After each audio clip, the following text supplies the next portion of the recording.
Yo, balik lagi sama gue di channel Bernardin. Dan ya, pada kesempatan kali ini gue akan mengupdate untuk Bitcoin dan juga altcoinnya itu XRP ya guys. Karena udah lama nggak update XRP untuk altcoin update-nya. Kemarin juga update untuk Bitcoin dan juga CRV. APT juga sempat saya update juga. Shiba juga udah berapa kali diupdate. Kayaknya yang paling demen orang-orang itu waktu saya update Shiba gitu ya. Mungkin gimana menurut pendapat teman-teman, bisa ditulis di kolom komentar bawah video. Kenapa mungkin dari teman-teman yang nonton video itu lebih excited gitu ya kalau misalkan ngelihat orang itu update Shiba Inu. Apakah memang teman-teman jauh lebih sering mentradingkannya atau bagaimana gitu ya? Bisa ditulis di kolom komentar bawah video. Jadi ini untuk si Bitcoinnya secara weekly dulu kita ngomongin. Nah, ini garis kuning ini saya ganti menjadi MA ya, MA 200 ya, moving average 200. Dimana ini menjadi next target krusial ya. Jadi udah sempet saya bagikan juga secara weekly ya di beberapa video yang lalu. Di sini tuh kalau misalkan kita lihat secara weekly, ini memang naiknya itu impulsif banget ya. Pergerakannya itu wah boom boom boom boom, naik terus gitu ya. Nah, ini next target obstacle, bisa dibilang hambatan yang cukup penting dan perlu sekali diwaspadai. Ya, kalau misalkan kita tandain di sekitar ini, oke, pakai rectangle aja, kita geser ke samping, and then ya ini kurang lebihnya ya teman-teman. Bisa aja kan dia bikin tail candle nge-spike ke atas seperti pergerakan sebelumnya. Di sini mungkin akan coba saya tandain nih seperti pergerakan sebelumnya ini pada bulan Agustus 2022. Oke. Nah, jadi di sini areanya next target krusial itu di sekitar range berapa, Bro? 24.270 sampai 25.200 dolar. Jadi sekitar area itu menjadi range target next si Bitcoin yang sangat-sangat penting untuk si Bitcoin. Jadi kalau misalkan dia mampu break dari area situ, next kisaran berapa, Bro, yang bisa dipertimbangkan? Ya, ini kita bisa lihat aja yang sebelumnya menjadi area support and then next target menjadi area resistance. Ini di sekitar 28.900 sampai sekitar 30.200 dolar ya. Kalau misalkan kita lihat pada pergerakan Bitcoin sebelumnya, support become resistant ya. Jadi bisa mungkin teman-teman udah tahu kalau misalkan si Bitcoin mampu reclaim di atas 25.200 dolar, itu next target bisa ngejar kisaran 29.000 sampai 30.000 dolar. Itu masih possible untuk si Bitcoin kalau misalkan kita lihat secara weekly. Dan sekarang ini beberapa udah di testing juga nih EMA 34 atau garis warna biru ini. Jadi so far selama dia mampu ya bertahan di atas EMA 34 garis warna biru ini di sekitar 22.300 dolar ya, dia masih mampu bertahan di atas area situ, ya masih punya kesempatan untuk si Bitcoin bahkan bisa ngetes ke next target resist terdekatnya di sekitar 24.300 sampai 25.200 dolar. Jadi range-nya itu targetnya itu sekitar 1.000-an dolar nih ya di next target resist kuatnya. Ini secara weekly time frame-nya gitu ya. Jadi apakah menurut teman-teman si Bitcoin itu mampu reclaim atau cuma sekedar retest aja kemudian kena reject? Karena kita bisa lihat terakhir kali ini udah berapa kali dites ya, kita hitung atau lihat dari tail candle-nya ini 1 2 3 4 kali di testing, dan yang keempat kali akhirnya dia muncul red candle besar. Ya berarti kan memang sebelum-sebelumnya sudah di testing keempat kali, kemudian nggak mampu, harganya akhirnya dump atau drop parah. Nah, memang kondisinya ini berbeda ya. Pada pergerakan sebelumnya memang si Bitcoin ini bergerak benar-benar setelah buluran kemudian masuk ke fase downtrendnya ya. Nah, yang ini memang kondisinya udah berbeda guys, tidak seperti sebelumnya, dimana akhirnya kita for the first time ngelihat si Bitcoin ini mengalami penguatan yang cukup impulsif. Dan bisa aja skenario yang sekarang ini berbeda dari sebelum-sebelumnya. Sebelum-sebelumnya oke, ini turun, naik untuk retest drop lagi, naik untuk retest drop lagi, naik untuk retest drop lagi. Bisa aja untuk posisi saat ini dia malah mampu reclaim dan untuk mungkin melanjutkan penguatannya kembali gitu ya.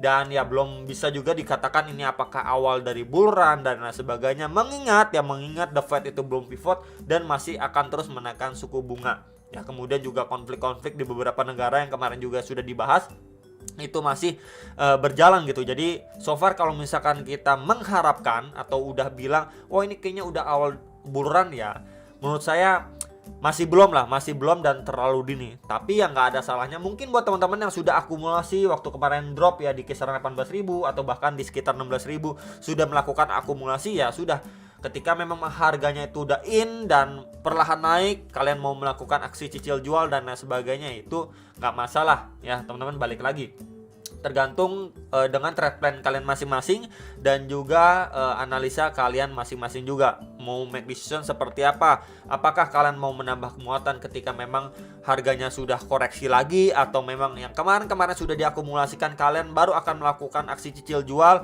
atau bahkan menunggu nanti harganya naik lebih tinggi lagi mau melakukan cicil jual, ya itu nggak masalah teman-teman ya. Balik lagi uang kalian dan keputusan kalian masing-masing.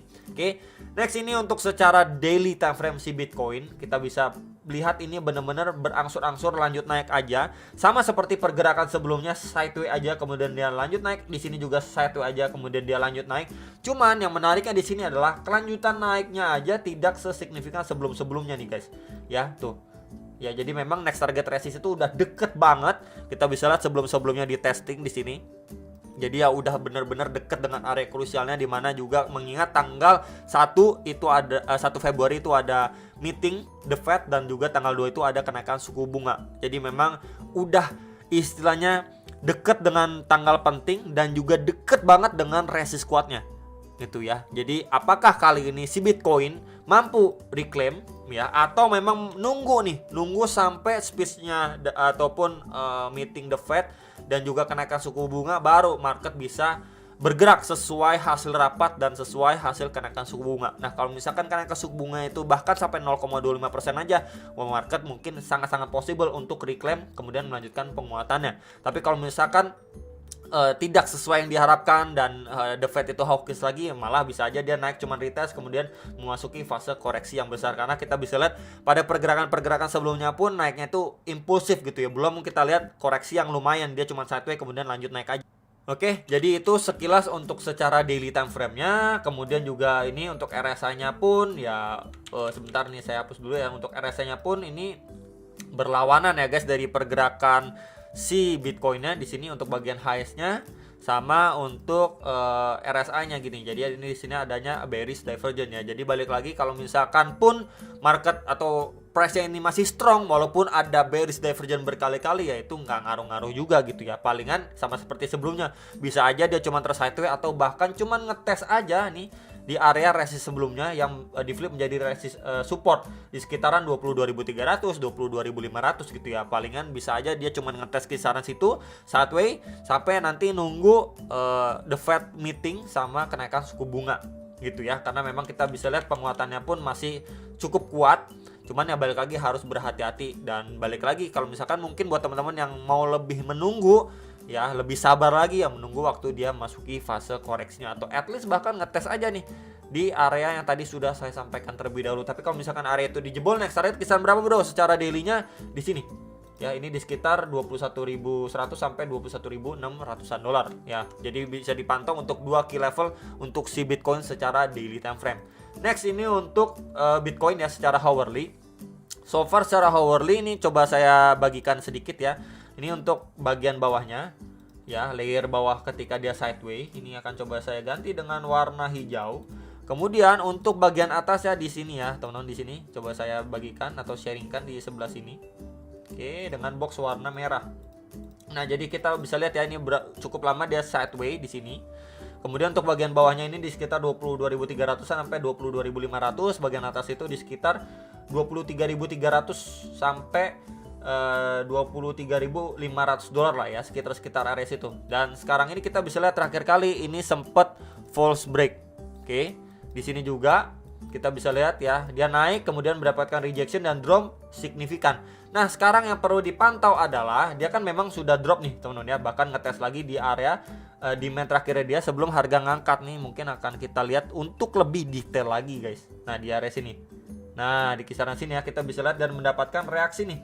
Sementara reaksinya datang dari area sini. Sebelum harganya itu bahkan ngangkat hampir ke 24.000. Kita bisa lihat nih bersama-sama. Ya, jadi kita lihat lebih detail lagi. Oke. Jadi bisa diperhatikan sekali lagi dia masih adanya reaksi dari kisaran level ini di sekitar 23.100-an dolar, masih mendapatkan reaksi. And then ya, area ketika dia mantul dan harus diperhatikan itu kita bisa gunakan EMA 34 dan 55 terlebih dahulu ya di kisaran sini. Oke. Di sini coba saya tandain aja dulu teman-teman nih. Saya geser ke samping. Ini di sekitar 23.440 sampai 23.540 dolar. Itu yang pertama. Lalu yang kedua di area sini. Nah, ini mendapatkan istilahnya pressure seller itu masuk signifikan dari level area sini. Ini kita bisa lihat ya. Penurunannya signifikan datang dari sini, ini di sekitar 23.670 sampai 23.750 dolar. Jadi bisa sekali diperhatikan proses kenaikannya dia. Kalau memang kenaikan bertahap, mungkin adanya opportunity ya untuk kalian melakukan short. Mungkin dia naiknya bertahap gini ya, sideways tapi perlahan naik ya, kemudian mungkin di situ mendapatkan reaksi, baru nanti mungkin bisa dipertimbangkan atau kita bisa ambil yang sedikit lebih atasnya. Sebentar nih akan coba saya tambahkan ya, di adjust sedikit gitu ya. Nah, kurang lebih seperti ini. Makanya selalu diperhatikan untuk dua area atau key level yang tadi sudah saya sampaikan nih, dua areanya. Jadi kita lihat di lower time frame biar kelihatan gitu ya. Tekanan seller terakhir kali itu datang signifikan di kisaran berapa. Dan untuk area yang pertama ini kenapa saya masukin? Pertama, selain ada EMA 34 dan 55, di sini juga sudah dua kali dites nih. Ini satu, kemudian dua kali dan mendapatkan rejection yang cukup strong gitu ya. Jadi bisa dipantau untuk dua area ini pada Bitcoin secara time frame kecil. Nah, ini untuk quick update si XRP ya. Jadi XRP so far secara daily di sini dia belum terlalu punya pergerakan yang signifikan ya. Dia masih cuman ngetes terhadap EMA 355 nih, EMA 55. 21, sorry ya, 21 teman-teman. Di sini 21 ya, warna kuning, dan sekarang ini posisinya mendapatkan reaksi.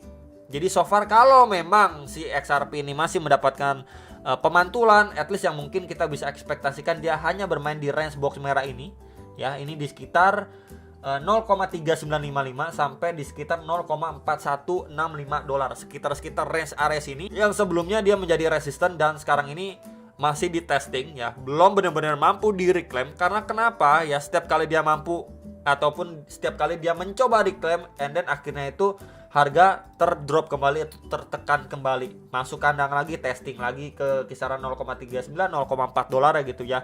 Jadi mungkin kita dalam jangka waktu pendek hanya bisa mengekspektasikan si XRP ini tersideways aja nih di range area sini. Mungkin buat teman-teman yang nanyain XRP gimana bro, so far ya dia cuma tersideways aja, mungkin sampai nanti menjelang the Fed meeting, kemudian setelah meeting sama kenaikan suku bunganya gitu ya. Kita perlu pantau aja sekali lagi di range area ini, atau sedikit lebih bawahnya kita bisa pergunakan kisaran 0,388 dolar ya.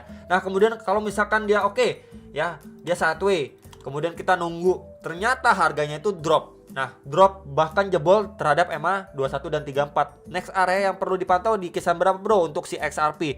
Nah, ini mungkin akan coba saya tandain aja di sekitar area sini teman-teman ya, di sini untuk secara daily-nya. Kenapa di kisaran area sini? Kita bisa perhatikan secara zonasi sebelumnya menjadi area support and then become resistant. Setelah mampu di break, di sini juga kita bisa lihat sempat di testing dan menjadi area support ya. Berarti istilahnya di situ adanya demand untuk ngangkat harganya si XRP dan juga pertahanin untuk ketika dia kena reject dari level sini untuk tidak drop lebih dalam lagi. Nah, untuk pertanyaannya ini kisaran berapa? Ini di sekitar 0,3655 sampai 0,3765 dolar. Ya, jadi itu key level untuk area-areanya si XRP yang benar-benar perlu dipantau untuk quick update kali ini. Yang nanyain XRP gimana, kemudian kalau misalkan dia bahkan jebol gitu ya, next target kisaran berapa, ini menjadi area target yang menurut saya ideal untuk si XRP.